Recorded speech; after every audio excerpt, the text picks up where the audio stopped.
अपने आप से एक बात पूछना चाहता हूं।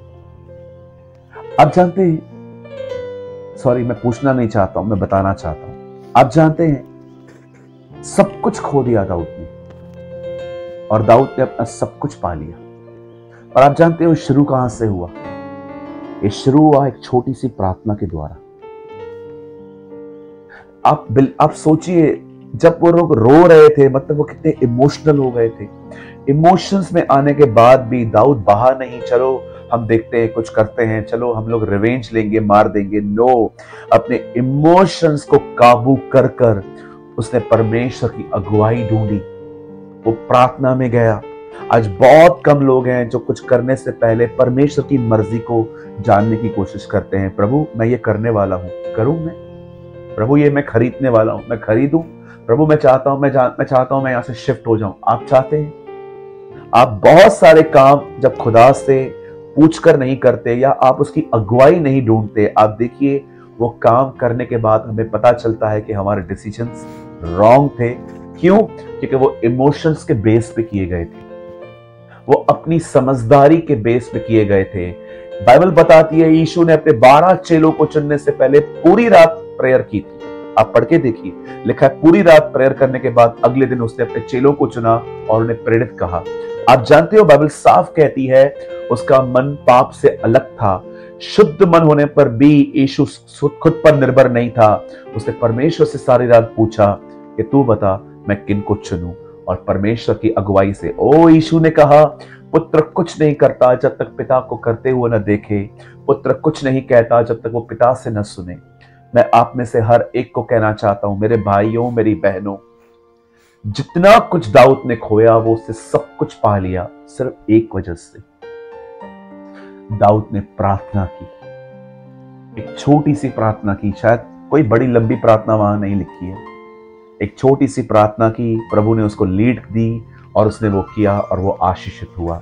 मैं आप में से हर एक को कहना चाहता हूं, चाहे आपने कुछ भी क्यों न खोया है, चाहे अपना अभिषेक खोया है, पहले आप प्रभु की उपस्थिति में जीते थे, अब नहीं जी रहे हैं। आप परमेश्वर की महिमा में चलते थे, अभी आप नहीं चल पाते हैं।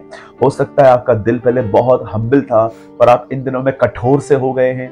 हो सकता है, ये तो सिर्फ मैंने स्पिरिचुअल थिंग्स बताई।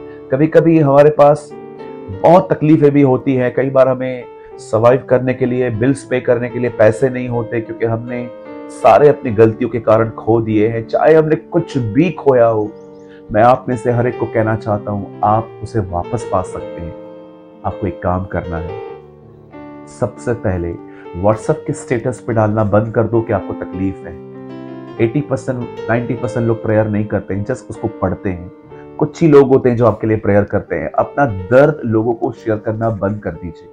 अपना प्रॉब्लम ऐसे लोगों के साथ शेयर करिए, एक दो लोगों के साथ जो सच में आपके लिए प्रार्थना करते हो। पूरी दुनिया से सिंपैथी गेन करने की कोशिश मत करिए। खुदा के पास जाइए, उंडेल दीजिए अपने आप को उसके सामने, और उस पर आशा रखिए कि वो लौट आएगा। पृथ्वी ने सब कुछ अय्यूब का ले लिया, स्वर्ग ने उसको सब लौटा के दिया।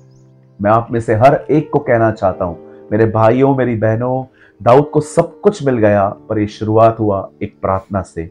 मैं आप में से हर एक को इनकरेज करता हूं, अगर आप अपना खोया हुआ अभिषेक वापस पाना चाहते हैं, प्रार्थना करिए। बाइबल बताती है यीशु ने प्रार्थना की, पवित्र आत्मा उतरा कबूतर के नाई। आप पढ़ के देखिए चारों गॉस्पेल्स को, आपको कहां ना कहां ये लिखा हुआ मिलेगा।